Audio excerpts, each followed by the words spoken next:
quarta aula com o tema Adoração e o Profético, que foi ministrada pelo pastor Kelner Berrar. E aqui vai ser abordado os fundamentos de um ambiente profético. Então vai envolver muito como que os músicos e a igreja vão estar se achegando a Deus, de serem movidos pelo poder do Espírito Santo, o que a palavra profética traz, também sobre a forma de como a palavra é recebida.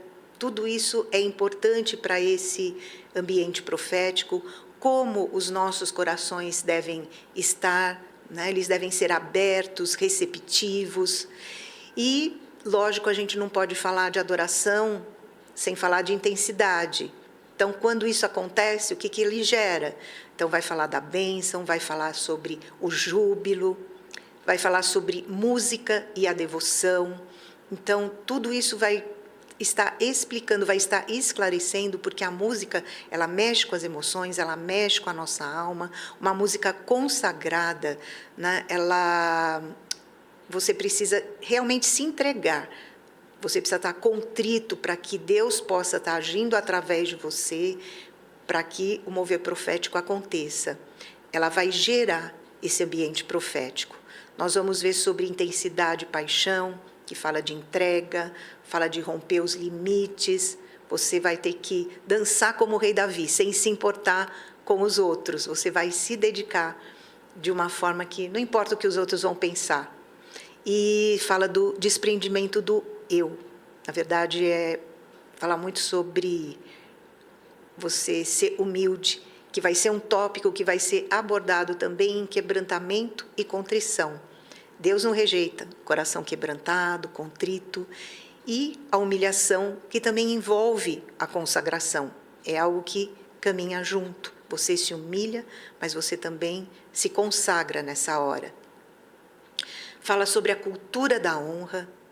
Então, olha só, gente, a Trindade, honrar o Pai, o Filho, o Espírito Santo, apesar do mover profético ter muito a ver com o Espírito Santo, mas a nossa honra é ao Pai, é ao Filho, que é a palavra, o Deus Criador, e o Espírito Santo que está agindo, que está movendo, que está ali transformando vidas, trazendo cura. Vai falar sobre respeito, temor, recompensa, quando a gente recebe um profeta, a recompensa, fé, o que vai acontecer com a fé, que é a nossa certeza das coisas que não existem, né? Mas que nós cremos. E também sobre esperança, a nossa fidelidade tem que estar em Deus. A fé, ela ajuda a sustentar o ambiente profético, a influência na honra de receber a profecia, fala também de a capacidade de captar a bênção que vai estar na atmosfera. Então, muitas vezes a profecia não está sendo para uma pessoa, está sendo para uma pessoa específica, mas pela fé você toma posse do que está acontecendo no ambiente profético, e você também é abençoado. Também entra aqui na fé o grupo de intercessão que acontece antes do culto. Também vai ser falado sobre cooperação e concordância sem competição. Gente, não dá para ter um ambiente profético onde há competição, onde alguém quer ser mais do que o outro, ou que você fica reclamando de som, de coisas que acontecem e há uma rixa ali. Então, isso não pode acontecer. E a conclusão, o pastor Kelner vai falar sobre o ambiente profético, que ele precisa ser construído.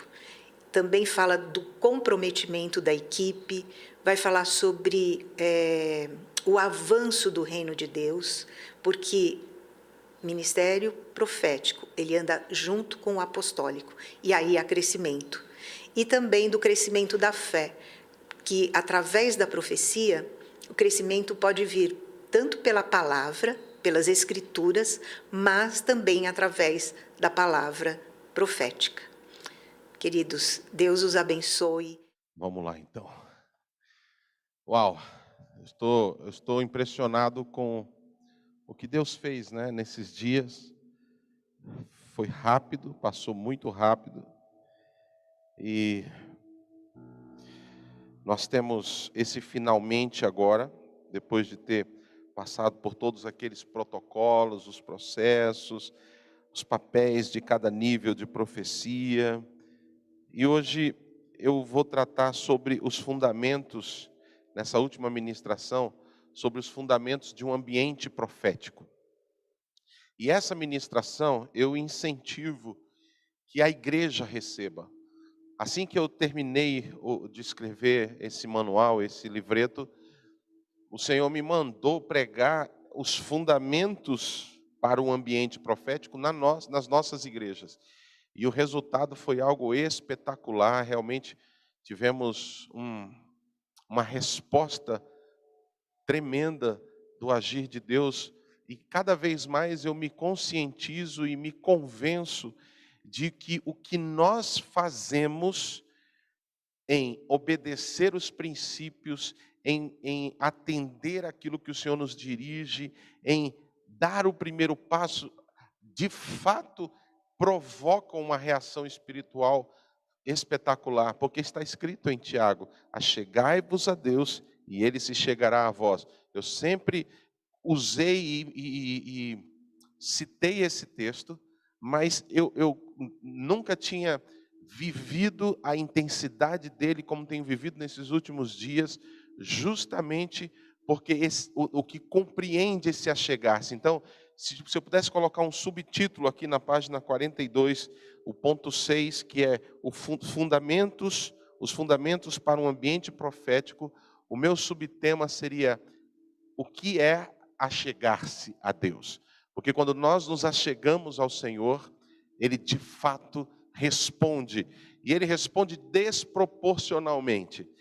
Quando você dá um passo, a resposta proporcional é incalculável do que Deus faz em retorno.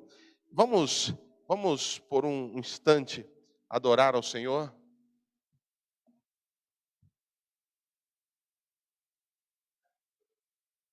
Tá bom. Vamos por um instante glorificar o nome do Senhor e preparar esse ambiente.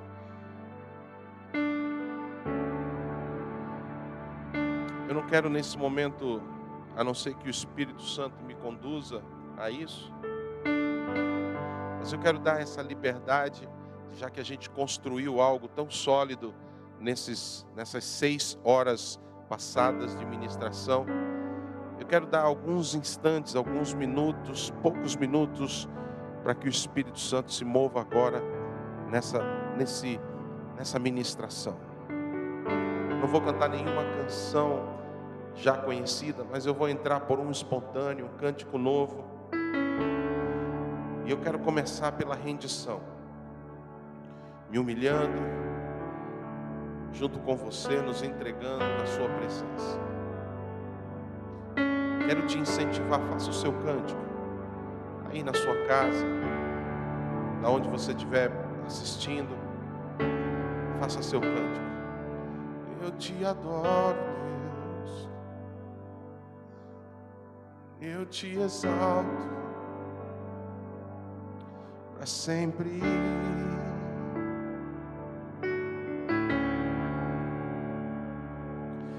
E eu te quero, meu Senhor, mais que tudo em minha vida, vem reinar em mim.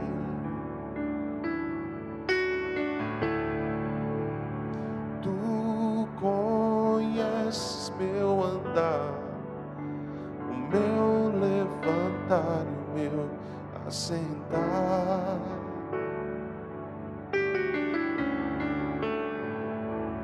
Tudo tu sabes de mim, tudo tu conheces aqui. Só me resta me prostrar, só me resta te adorar.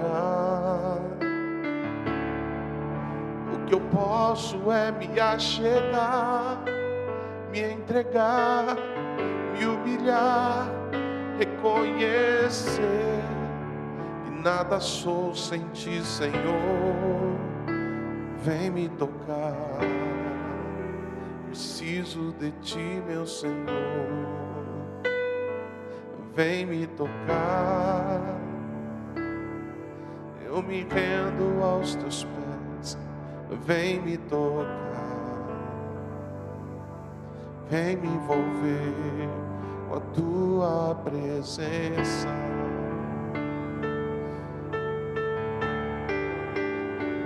Eu consagro a ti tudo que sou.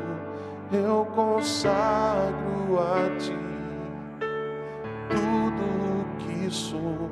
Eu espero por ti. Eu confio, eu sei que tu farás.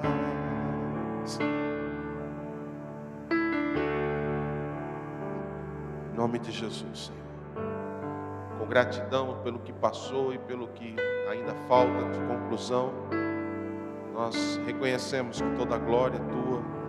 Reconhecemos que é o Senhor quem faz, que tem feito, e sempre sabemos que só o Senhor capaz de fazer aquilo que nós queremos, precisamos, clamamos.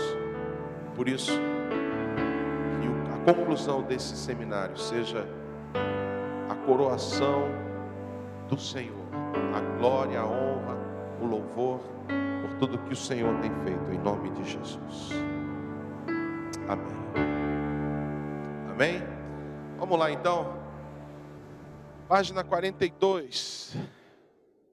Na página 42, nós vamos abordar, a partir da página 42, alguns aspectos sobre fundamentos para um ambiente profético. Nós começamos e gastamos a maior parte do tempo trabalhando sobre equipar a turma do louvor, o ministério, aqueles que estão envolvidos, sejam líderes, pastores, pessoas que trabalham na casa, trazendo princípios da organização, do preparar um lugar. Quando Davi disse, eu vou preparar um lugar, tudo isso envolve o que foi trabalhado nessas 6 horas anteriores. Hoje eu quero abordar princípios que vão desde os mais experientes, dos cristãos mais antigos na casa até os mais novos. Desde os que trabalham mais ao que não faz nada no sentido de trabalho, mas que participa do culto. E eu quero começar lendo 2 Pedro, capítulo 1, 19 a 21, que diz, temos assim... só um minuto. É isso mesmo. Temos assim a mais confirmada palavra profética, e fazeis bem em atendê-la, como a uma candeia que brilha em lugar tenebroso, até que o dia clareie e a estrela da alva nasça em vosso coração. Nós lemos esse texto mais cedo, e repetindo agora para fundamentar o que nós vamos tratar. Sabendo primeiramente isso, que nenhuma profecia da Escritura provém de particular elucidação, porque nunca jamais qualquer profecia foi dada por vontade humana, entretanto homens santos falaram da parte de Deus, movidos pelo Espírito Santo. Agora, vamos lá, eu estou usando o mesmo texto que eu usei para tratar uma outra questão, que vou tratar agora um diferente aspecto. A palavra profética, seja as Escrituras ou a revelada por Deus através dos profetas, tem o poder de trazer luz, brilho no meio das trevas. Isso é literal, espiritualmente falando, mas também é uma expressão do quanto a palavra tem poder para quebrar resistências e barreiras, impedimentos e grilhões. Irmãos, nós percebemos isso em muitos aspectos, em muitos ambientes. Quando a palavra profética é liberada, o ambiente muda. Desde uma conversa de um para um, como num culto com muitas pessoas, a palavra se manifesta, a luz brilha, muda a atmosfera, e isso é algo especial. Até testemunho aqui, nesse primeiro momento, eu estive no dia de hoje. Nós recebemos o prefeito da cidade de Tanabi na nossa casa para um almoço, e ali foi proposital, eu convidei ele e sua esposa, porque eu queria ministrar na vida dele. Ele tem se mostrado amigo, aberto, foi na igreja, aceitou Jesus, não está frequentando a igreja, mas já comecei inclusive um discipulado com ele. Mas o que é mais impressionante é que naquela conversa que a gente estava tendo ali, de repente um momento, um mover profético veio, eu comecei a falar a palavra de Deus, mudou o ambiente lá ali ao redor da mesa, e nós começamos a profetizar sobre a cidade, sobre a vida dele, algo mudou ali, e ele saiu dali tão impactado, e ele até disse assim para mim: pastor, porque no meio da palavra profética, eu também o aconselhei espiritualmente, eu estou dando um exemplo com base naquilo que eu quero falar aqui. Eu disse: prefeito, contei a ele a história de Esther, quando o tio dela disse para ele assim, para ela: e se foi para esse momento que Deus te colocou aqui, para você enfrentar essa situação e trazer um livramento de Deus? Eu disse a mesma coisa para ele: se Deus te colocou nesse lugar, nessa hora, é o teu quarto mandato ao longo da história de vida dele em Tanabi, Deus te colocou nesse momento para cumprir um propósito. E eu acredito que vai acontecer isso e isso com Tanabi. Estou liberando essa palavra e quero te incentivar. Enfrente o sistema, cancele os lockdowns na cidade, entre com tratamento preventivo, né? Não preventivo, mas precoce, entre com tratamento, abra as igrejas. E ele ficou tão tocado que ele disse assim: pastor, eu vou fazer algo então. Aconteça o que acontecer. Se chegar dia 11, o governo do estado mandar prolongar ainda mais, então eu assumo com o senhor o compromisso. Eu não vou permitir que se prolongue mais na nossa cidade.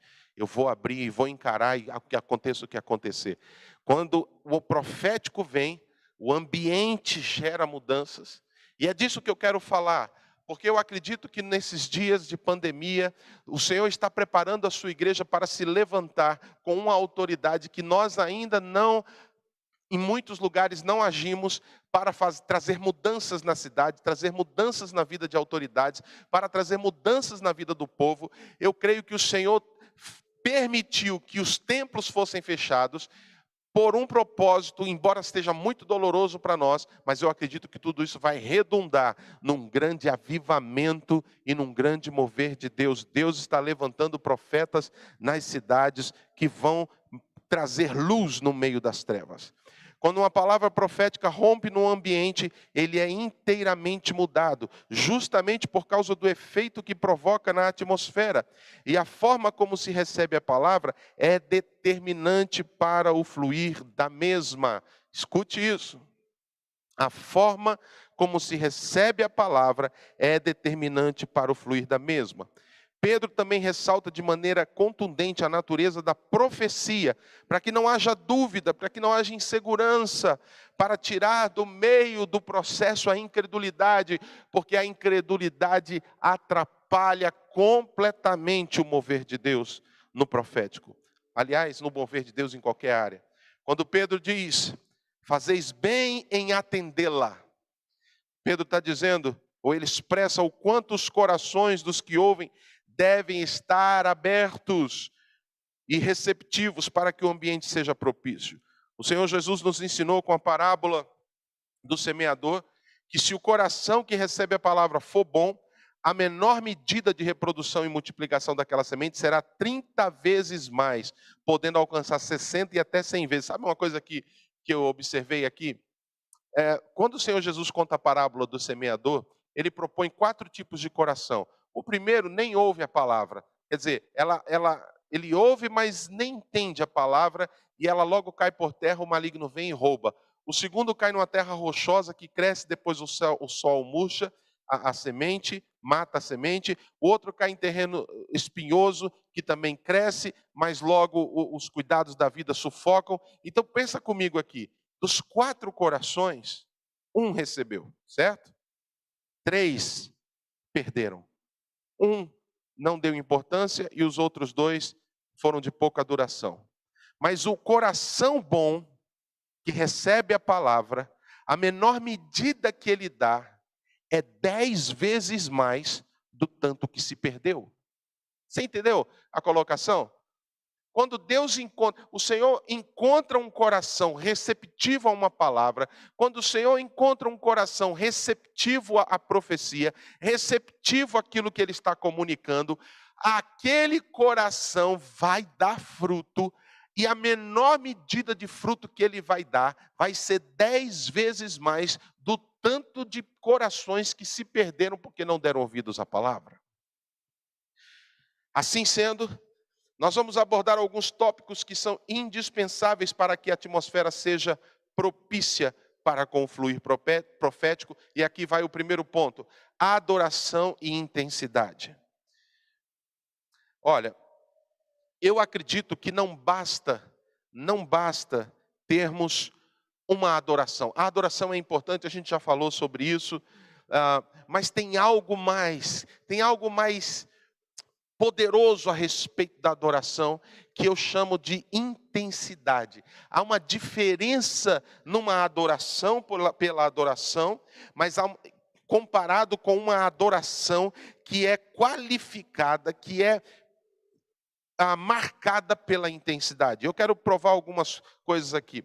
Salmo 89, versículo 15 diz: bem-aventurado o povo que conhece os vivas de júbilo, que anda, ó Senhor, na luz da tua presença. Veja bem, há uma promessa de bem-aventurança, de ser feliz, de ser abençoado. O povo que conhece os vivas. Eu não consigo ver outra coisa a respeito de vivas de júbilo. O povo que conhece os vivas de júbilo é um povo intenso. Eu não sei se você já teve, com certeza sim, a oportunidade de adorar a Deus no meio de uma congregação intensa, no meio de uma congregação vibrante, que conhece os vivas de júbilo. Irmãos, a diferença é brutal.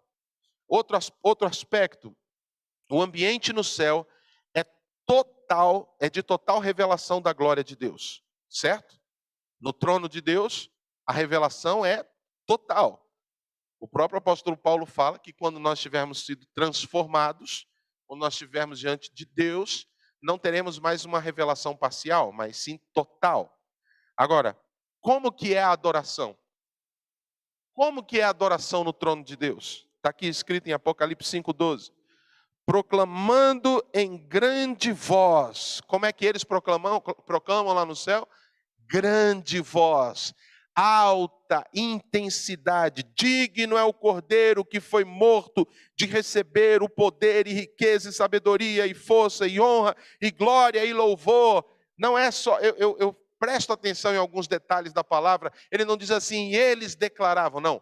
Em alta voz. A ideia aqui é intensidade. A ideia também é com força. O louvor é com força, a adoração é com força, é com intensidade. Ela não pode ser mórbida, ela não pode ser apagada. A Bíblia diz em Salmos: grande é o Senhor e muito digno de ser louvado. E eu fui analisar essas palavras no original, e é um jogo de palavras no hebraico, cuja ideia é o seguinte: tão grande quanto é o Senhor, assim ele deve ser louvado. Voltando na sequência aqui do livro.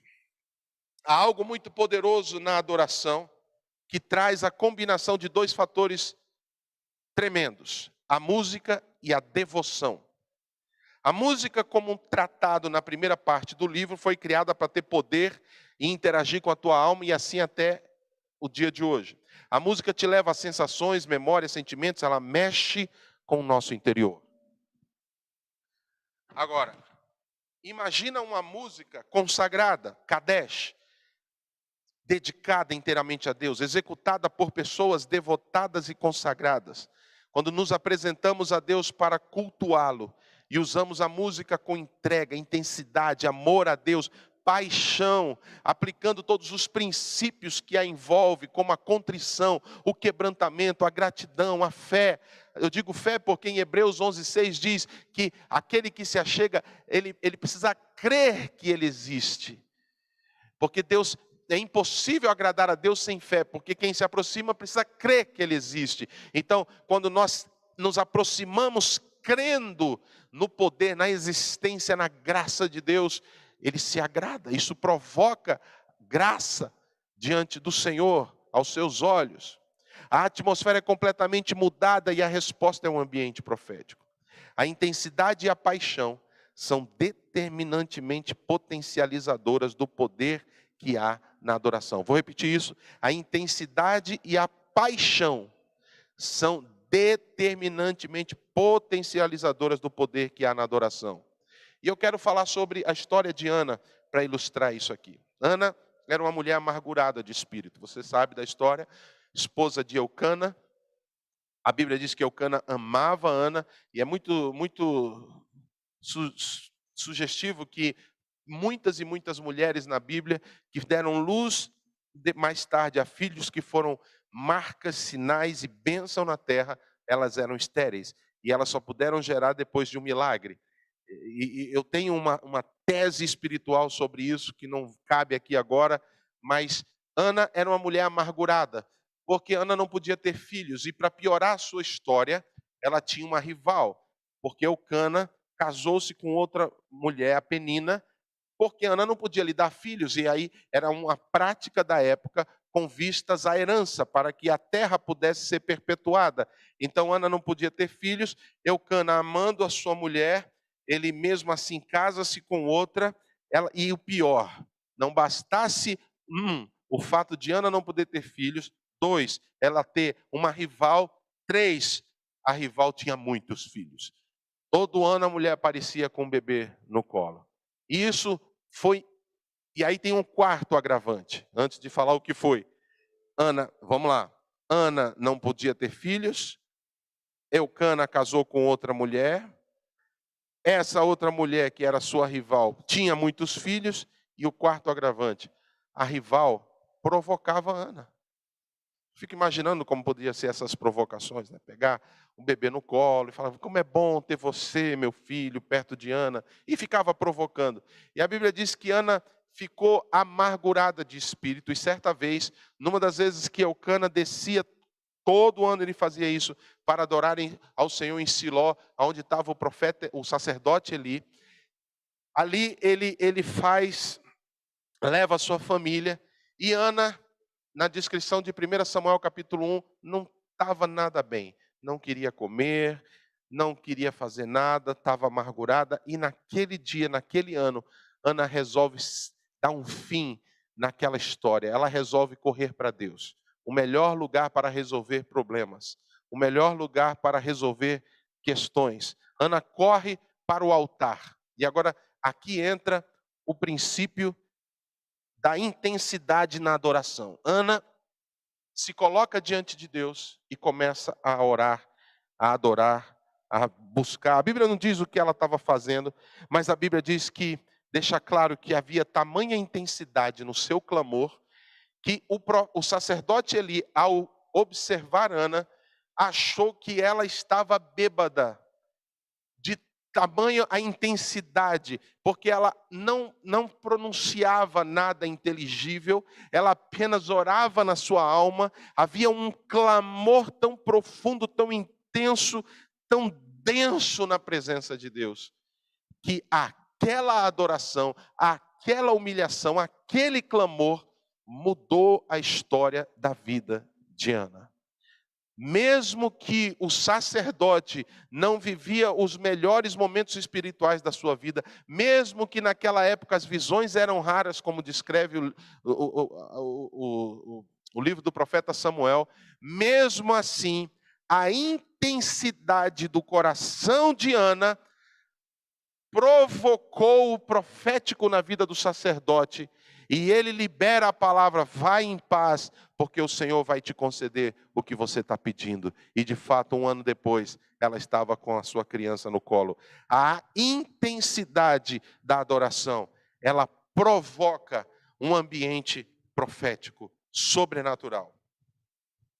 Então, Ana nos dá esse exemplo de como a intensidade provoca isso. Em Salmo 103, versículo 1, eu tenho um outro exemplo da intensidade, quando Davi escreve dizendo, bendize, ó minha alma, ao Senhor. Adora o Senhor. Ok, mas ele não para por aí. Ele diz, e tudo que há em mim, bendiga o seu santo nome.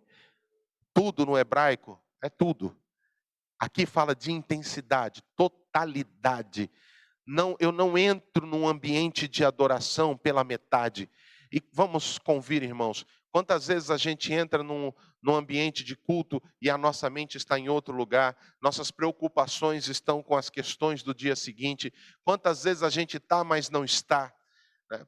Há um texto famoso a respeito de Moisés, no original em hebraico, quando Deus fala para Moisés subir o monte, Deus fala, suba ao monte e esteja lá. E uma vez eu vi uma aplicação sobre isso, de que parece redundância, mas é como se Deus estivesse dizendo, eu quero a tua totalidade. Eu não quero você lá pensando lá embaixo. Eu não quero você no cume do monte pensando nos problemas lá do vale. Eu quero você no monte e eu quero você lá no monte. Suba ao monte e esteja no monte. E eu entendo essa afirmação como intensidade. Não basta adorar. Não basta vir ao culto. Eu já estou no culto, o que você quer mais de mim? Não. Ir ao culto não é o suficiente. Você tem que ir ao culto e você tem que estar no culto. Você tem que adorar a Deus, mas adorar com intensidade. Davi ordena a si mesmo, isso é interessante. Ele diz, bendize, ó minha alma, ao Senhor. Aí uma coisa que nós deveríamos praticar se quisermos um ambiente profético. Dizer para nós mesmos, você não está aqui para... Não só aqui, mas em casa, em qualquer lugar. Essa hora é a hora para adorar ao Senhor. Ele fala para a sua alma... E ele não aceita que qualquer parte de si mesmo não se envolva na adoração a Deus. Isso é intensidade. Tem algo especial a respeito da intensidade, porque quando se é intenso na demonstração de amor, paixão e devoção, aos olhos dos outros você fica como bobo, como doido, fora de si.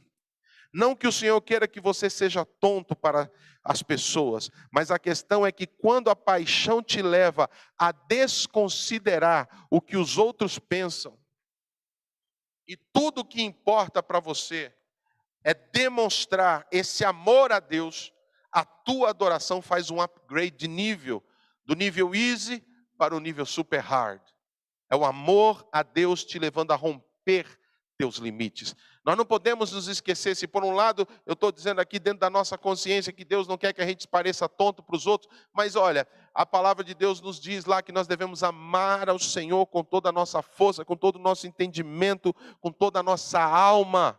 E esse amor, essa devoção, é uma devoção intensa com tudo que há em nós. E para muitas pessoas, quando você for adorar desse jeito, você pode correr o risco de que outras pessoas te considerem como um doido, como um obcecado, como um fanático. Mas quando as pessoas pensam isso a seu respeito e o teu coração não se importa de parecer tonto para os outros, porque o teu foco é adorar a Deus, então o ambiente profético vem com força.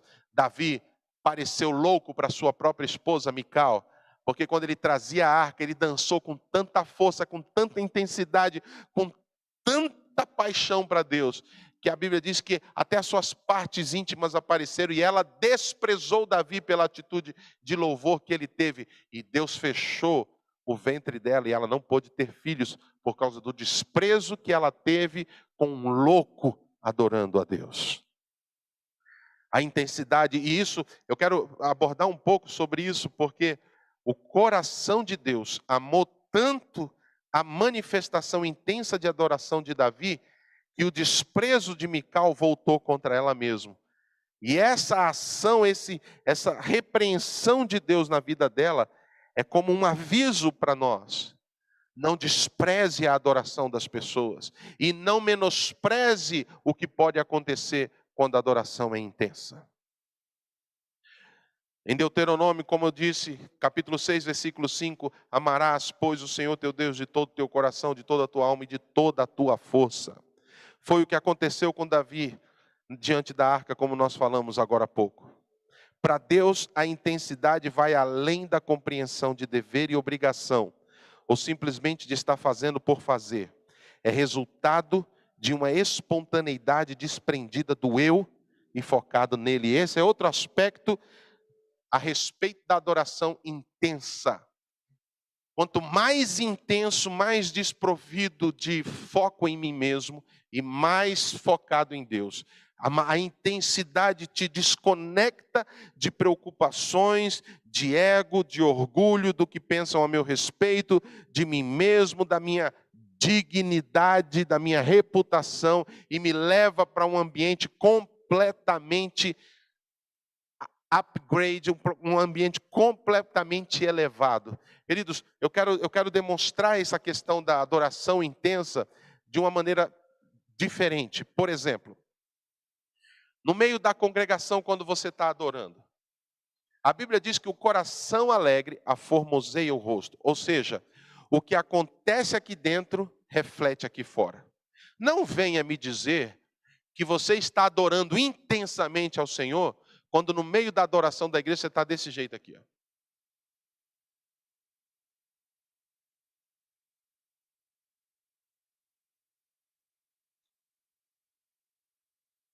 Não tem como você convencer qualquer pessoa que o que você está expressando externamente é fruto de um coração apaixonado, intenso, bombado de paixão por Deus. Não pode. Um coração, se o coração está triste, o rosto vai mostrar. Se o coração está alegre, o rosto vai mostrar. E se o coração está intenso, tua vida vai mostrar. Então, uma vida de adoração intensa ao Senhor produz resultados proféticos no ambiente da igreja. Eu quero tratar um segundo assunto, um segundo fundamento a respeito do achegar-se a Deus, a respeito desses pilares que atraem o ambiente profético. Se o primeiro é adoração intensa, o segundo é amor, apego e reverência. O amor à palavra de Deus demonstrado na maneira como se recebe as pregações. Eu preciso voltar a 1 Pedro, que nós citamos agora há pouco, capítulo 1, versículos 19 e 21. Quando diz: temos assim tanto mais confirmada a palavra profética, e fazeis bem em atendê-la. Veja como Pedro é bem enfático a respeito da maneira como você recebe a palavra profética. E num ambiente preparado, gerado em oração e intercessão, constrói-se um clima de temor a Deus. Eu vou repetir, clima de temor a Deus. E eu vou dizer para você uma realidade como pastor de igreja. Não são poucas as vezes que o que menos a gente vê no ambiente de culto é um clima de temor a Deus. E eu vou te explicar como é que esse clima de temor muitas vezes é quebrado. O ambiente tem que ser de liberdade. Quando há uma construção de um ambiente profético preparado, ungido, com oração, com intercessão, você tem liberdade, porque a Bíblia diz que onde está o Espírito, aí a liberdade. Agora, essa liberdade não pode se transformar em libertinagem dentro do culto, quando nessa liberdade, muitas vezes, a palavra está sendo pregada, e eu estou no paralelo, conversando com meu irmão, falando de segunda-feira, ou até comentando, falando assim, nossa, a palavra é isso, falando aquilo, fulano precisava ouvir isso. Não, a forma como eu recebo a palavra faz toda a diferença no fluir dessa palavra. Eu estou estabelecendo fundamentos, irmãos. Não quero ofender ninguém, mas estou falando como um pastor de igreja, preguei isso para a minha igreja, e se o pastor achar que não é conveniente, ele corta essa parte do seminário. As pessoas sentem essa atmosfera e não comprometem com as conversas paralelas, com distrações com celulares, mas prioriza a palavra. Então vou pegar meu celular aqui, o pastor está pregando, a palavra profética, como o apóstolo Pedro disse, é a palavra mais firme, atestada, e fazer bem em recebê-la. E a pregação está rolando e eu estou aqui. É bênção quando você tem a Bíblia no celular e você está acompanhando. O problema é que quando chega uma mensagem, você distrai. E muitas vezes, você não está na palavra. Você está disfarçando que está anotando. E está vendo outras coisas. Eu já soube notícias de pessoas que estavam vendo vídeos pornográficos dentro da igreja enquanto a palavra era pregada. Eu sei que não chega a tanto, não sei que você não faz isso, já vi casos assim, mas eu estou falando de às vezes a palavra está rolando e a pessoa está no Face, está no Insta, está no WhatsApp. E você quer provar para mim que isso é temor a Deus? Você quer dizer para mim que o teu coração está apegado e devotado em reverência num ambiente, e aí a gente quer um ambiente de revelação profética, quando a tua contribuição é essa. Eu vou dar outros exemplos. Eu também sou líder de célula, eu tenho uma célula na minha cidade, e é engraçado porque tem pessoas que não têm a menor noção de temor de ambiente, temor a Deus num ambiente profético, e às vezes a palavra está sendo pregada, a pessoa chega, ela pulou o louvor, chegou tarde, chega depois que o louvor terminou, a gente já está ministrando, a pessoa chega no lugar e faz assim: paz, irmãos. É bonito falar paz, mas não na hora que o pastor está pregando, não na hora que a palavra está sendo revelada. E a pessoa anda, vai lá na frente, volta, cumprimenta um por um. Que temor é esse, irmãos? Eu estou citando casos absurdos, e eu preciso aprender a falar rindo, né? Para não ficar cara de bravo. Então eu estou rindo aqui. Aprendi isso com o pastor Miguel. Sem falar na quantidade de vezes que a pessoa levanta para ir no banheiro. Vai no banheiro no começo do culto, vai no banheiro no meio do culto, vai no banheiro antes da pregação, vai no banheiro na hora da pregação e vai no banheiro na hora do apelo. Sem falar das vezes que a pessoa levanta e não sabe nem para que levantou. Eu estou falando, todas essas atitudes são consequências de pessoas que, estando no culto, não estão no culto e não estão apegados à palavra. Eu me lembro uma vez, para um dos pastores norte-americanos para quem eu traduzi, que a gente chegou num lugar, o louvor estava rolando e tinha de fato uma presença gloriosa. E a gente chegou, a gente veio de viagem, chegamos naquela igreja para ministrar, para ele pregar, e eu traduzi para ele. Ele virou para mim e falou assim: eu estava há vários minutos precisando ir no banheiro, mas quando eu cheguei aqui, a presença de Deus veio, eu percebi, ele falando para mim, enquanto estava rolando o louvor, na hora que eu senti esse ambiente, vou deixar para ir no banheiro no final do culto, porque até a vontade de ir no banheiro é interrompida quando o temor de Deus vem no coração, no ambiente de culto. Eu nunca mais esqueci esse compartilhar dele. E de fato, irmãos, ele não saiu do lugar enquanto não acabou o culto, porque ele honrou a presença de Deus naquele ambiente. Esse temor, irmãos, contribui de forma definitiva para o ambiente profético. Entretanto, acredito que o amor deve prevalecer acima de tudo. Eu estou falando essas coisas aqui porque é seminário. Mas eu não tenho a prática de ficar dando bronca nas pessoas porque levantam, porque faz isso, porque faz aquilo.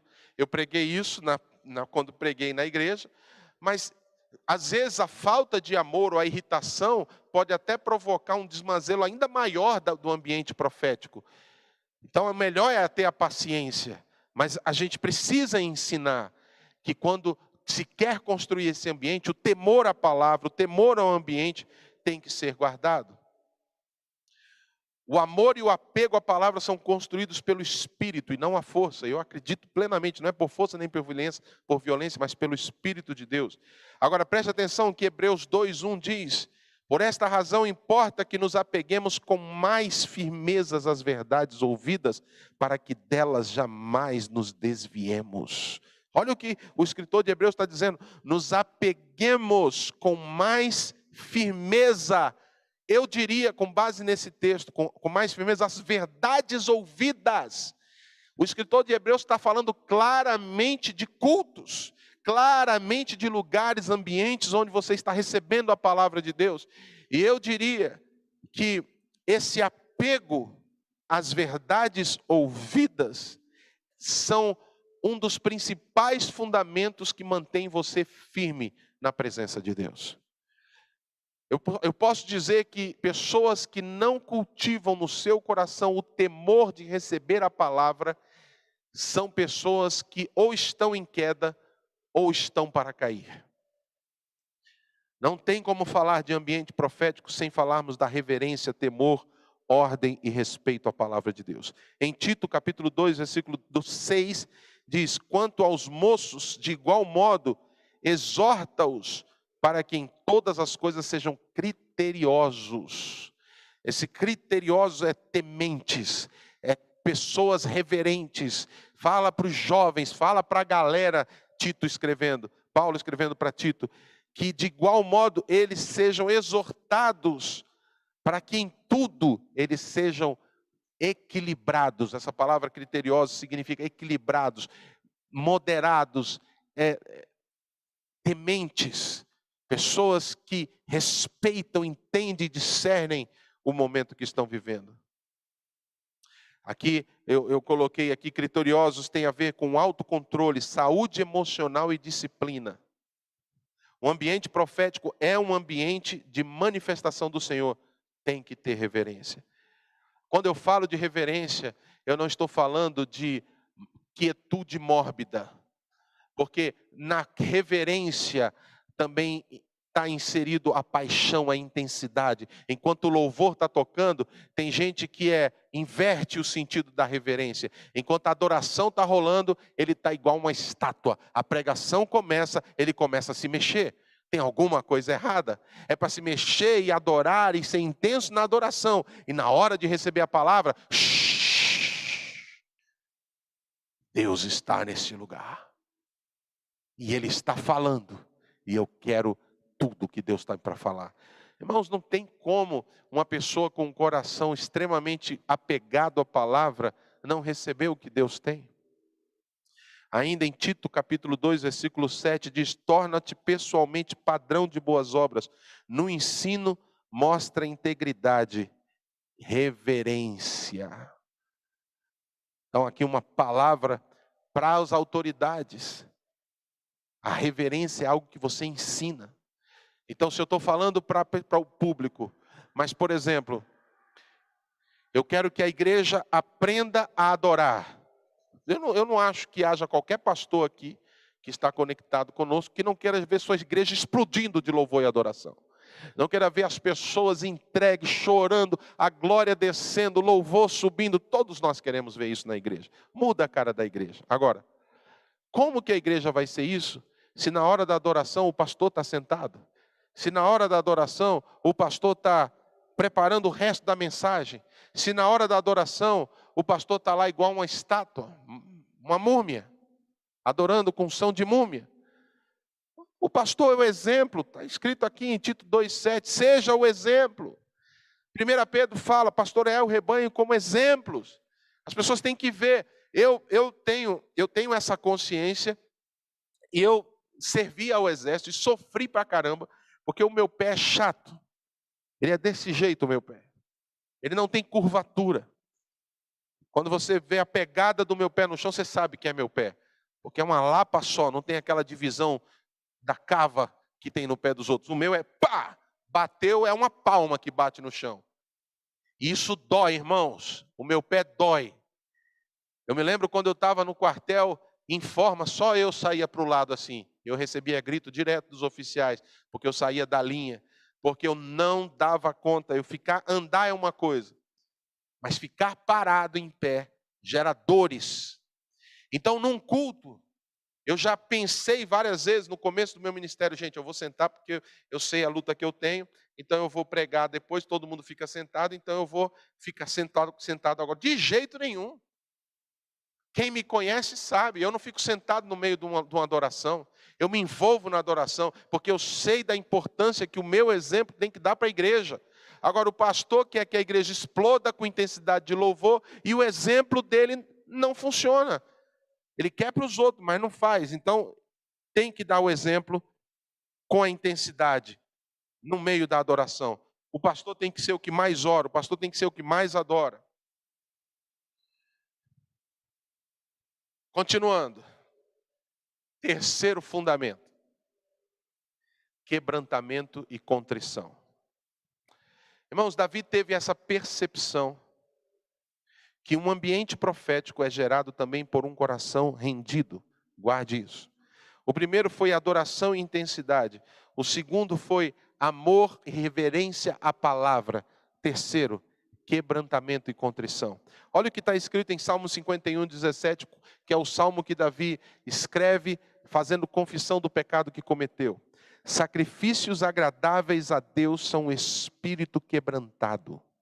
Coração compungido e contrito, não o desprezarás, ó Deus. Sabe o que significa a palavra não desprezar? No seu livro aí está grifado. Não desprezar significa Deus percebe, no meio de um culto, um coração moído.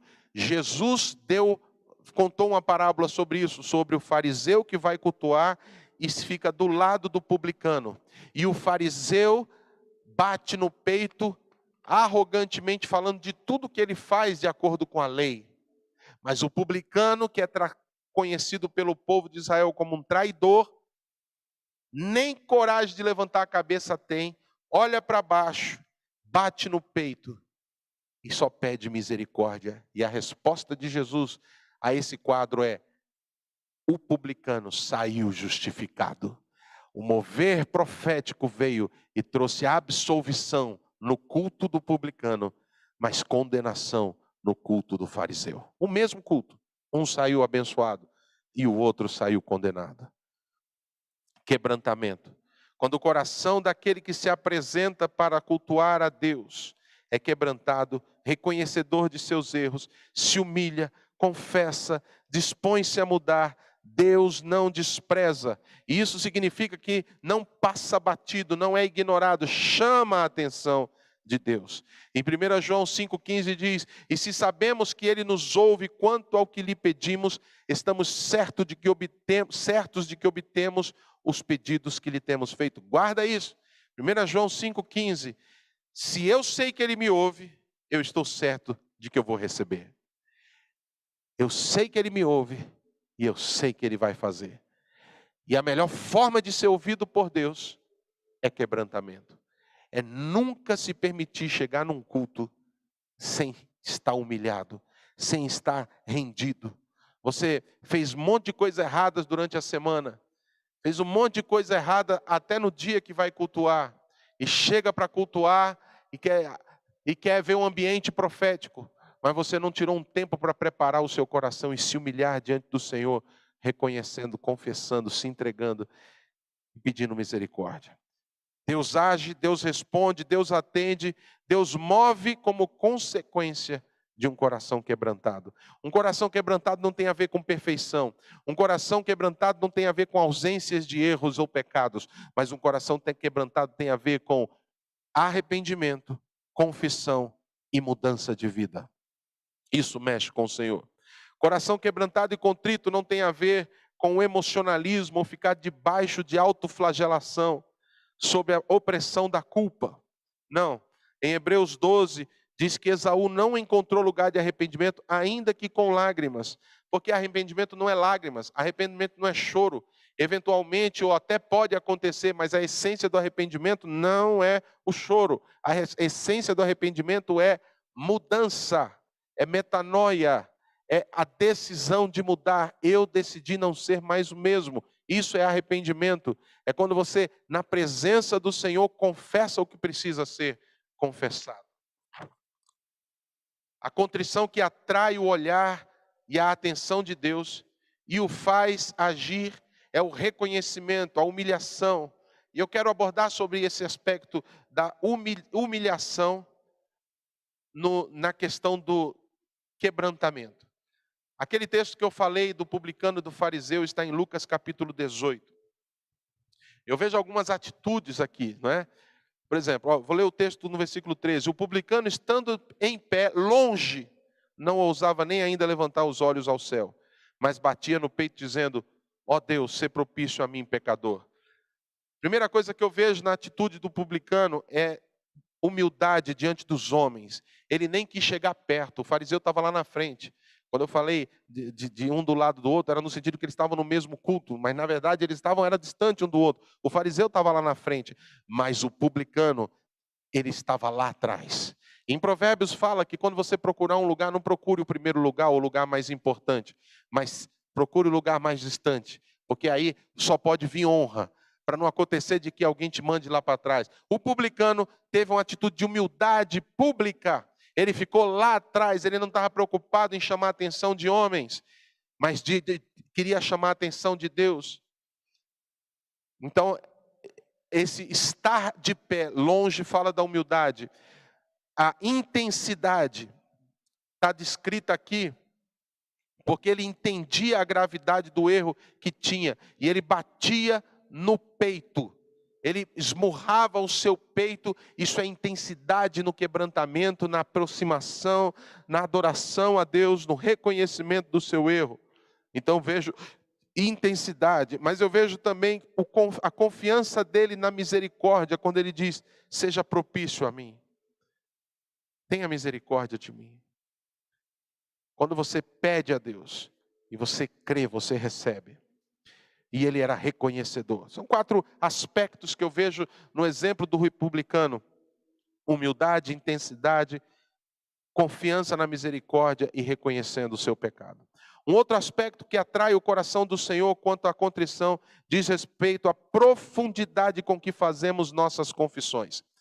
Eu quero gastar um pouco de tempo aqui, porque quando Davi escreve Salmo 51, nós sabemos que ele escreveu por causa do pecado de adultério que tinha cometido. Mas você não vai ver na descrição de Salmo 51 Davi fazendo confissão do adultério. Mas ele faz várias confissões raízes, confissões profundas, porque ele entende que o adultério foi muito mais consequência de um monte de pecado que estava enraizado no seu coração. Ele confessou, por exemplo, pedindo a Deus que Deus desse a ele um coração puro, porque ele reconheceu a impureza que estava no coração dele.